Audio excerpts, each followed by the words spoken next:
Sino po naniniwala isang araw, alaala na lang ang payo ng mga magulang mo sa'yo?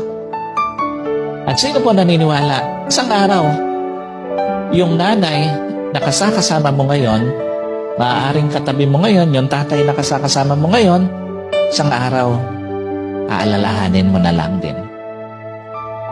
Hindi kayo forever na magkasama.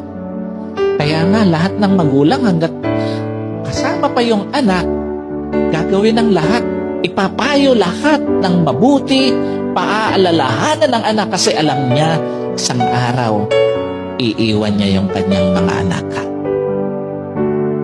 Isang araw, hindi lang payo ng mga magulang mo ang magiging alaala. Kahit magulang mo isang araw, magiging alaala na lang sa buhay mo.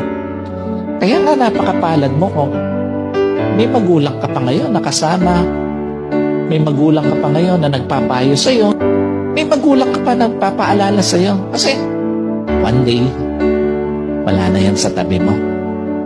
Yung mga payo niya, alaala na lang din sa buhay mo.